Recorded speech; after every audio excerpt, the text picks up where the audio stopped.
Under pressure.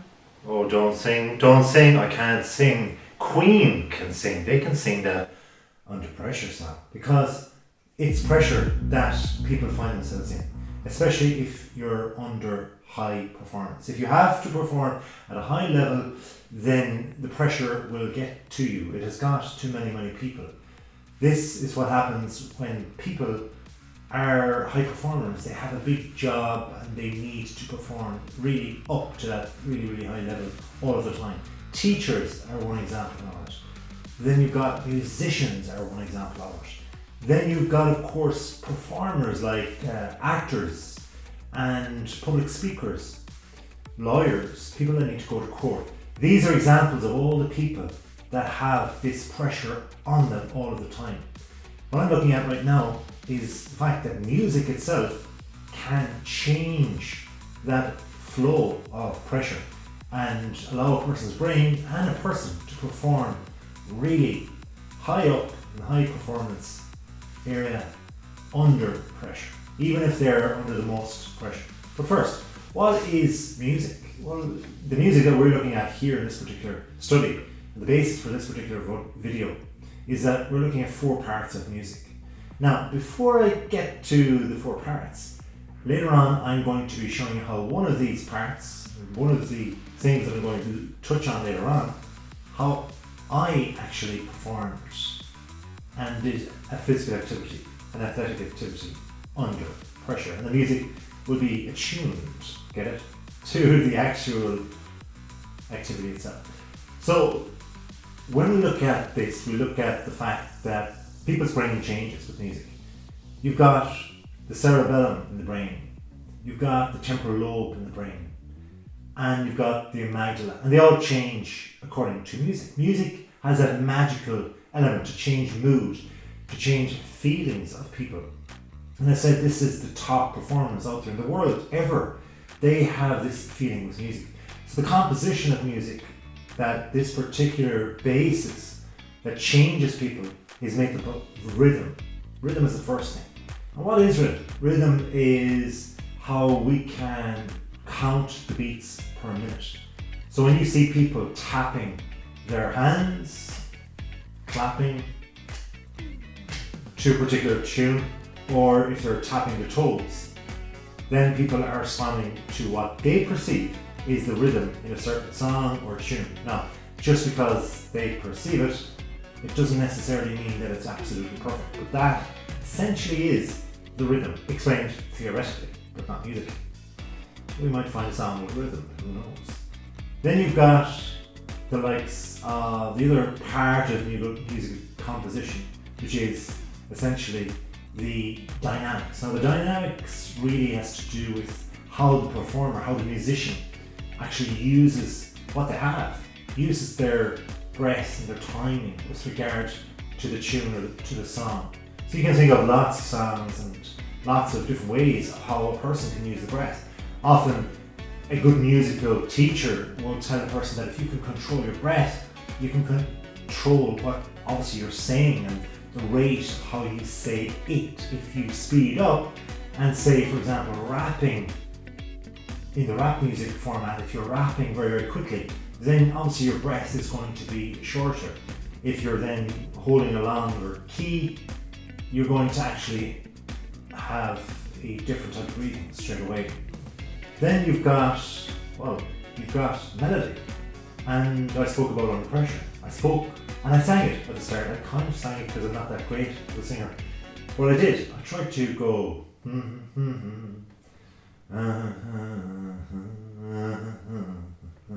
under pressure. Not a great singer.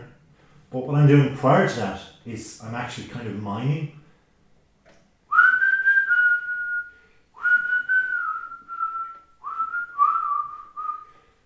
Do da do do da under pressure. So you've got the miming, the whistling to under pressure. That's the particular tune that was there. So this again with the dynamics and with the melody and the rhythm, they all come in and they make this musical composition sweeter for the listener.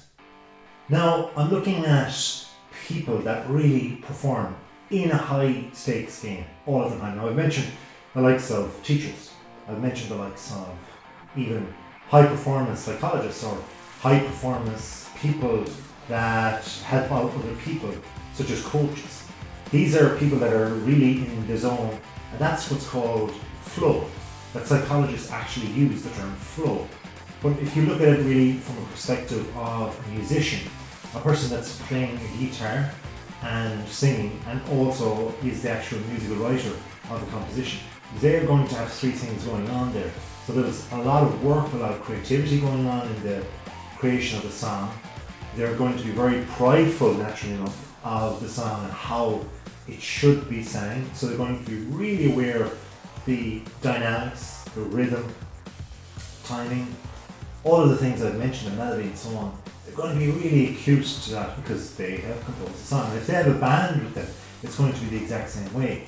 And this is how this needs to be done properly. And then if they have to sing it, they're going to be aware of their voice. And their voice, of course, might have to go higher or lower. And again, if they have a band around them, they might have drummers, they might have guitarists, bass, lead, they might have accordion, keyboard players, whatever. They have to create this symphony and harmonic type of playing. And then if they're playing themselves, you've got all of this going on. And they're trying to get it all into flow. And this is similar to what's going on in a person's brain. And the individual singer, that is the creator, the songwriter, and also the guitar player in that instance, they are trying to create all these three actions into one flowing state. If they become nervous and agitated, this is what's called choking. And this can happen not just in music, but also in sports, in performances, in acting, in public speaking. So it doesn't have to be just the flash athletes out there. It can happen anybody who is at a high level and has other types of big positions, such as a CEO or somebody in leadership. This is how their flow can be disrupted because of nervousness or through anxiety, worry, sleeplessness, and so on. Being out of the flow is where choking comes in. And this is where you can see it, well, you can hear it obviously in the music if it's not right on the money.